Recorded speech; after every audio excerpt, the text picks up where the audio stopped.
नमस्कार, भारत लाइव देख रहे हैं आप। भाजपा सांसद अजय निषाद के बाद अब जदयू के सांसद दिनेश चंद्र यादव ने भी मांझी और सहनी को चेतावनी दे दी और कहा है कि धमकी न दे।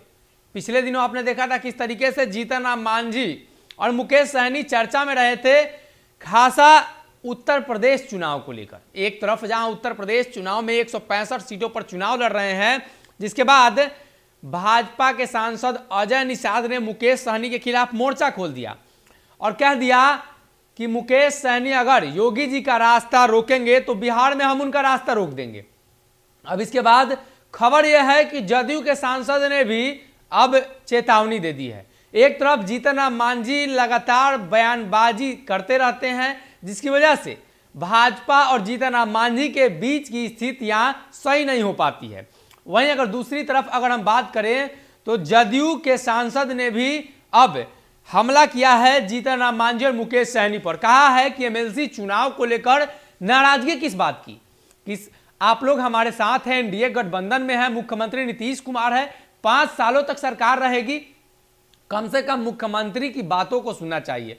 मुख्यमंत्री जो कुछ कर रहे हैं सोच समझ कर रहे हैं, मुख्यमंत्री बिहार के विकास के लिए कर रहे हैं। साथ ही साथ उन्होंने एक बार फिर से यह साफ तौर पे दावा कर दिया है कि धमकी देना कहीं ना कहीं सही नहीं है और साथ ही साथ गठबंधन के लिए भी सही नहीं है। उन्होंने एक बात का जिक्र किया है और कहा है कि एमएलसी चुनाव को लेकर मुकेश सहनी जो बात कह रहे हैं, तो इसमें जमीनी स्तर के कार्यकर्ताओं के मेहनत के बदौलत जो चुनकर आते हैं प्रतिनिधि, वो वोट करते हैं और उनके द्वारा चुना जाना है, तो कम से कम लोग एकजुट रहेंगे तभी कुछ संभव हो पाएगा।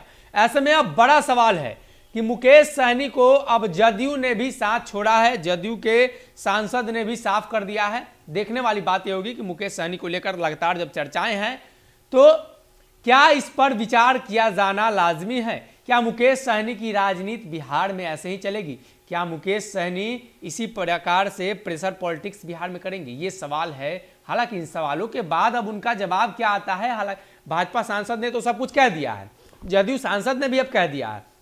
देखने वाली बात यह हो कि 10 तारीख को मुकेश सहनी ने ऐलान किया है कि 10 तारीख को वो प्रत्याशियों की घोषणा करने जा रहे हैं।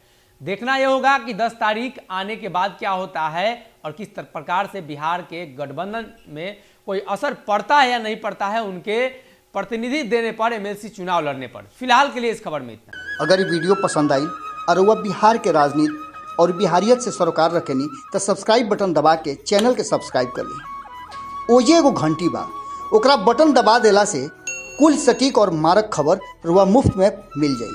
अगर रुआ पत्रकारिता के हमनी के नया प्रयोग में सहयोग कर चाहतानी तो ज्वाइन बटन दबा दी। पेटीएम नंबर नोट कर ली 9386816700। धन्यवाद।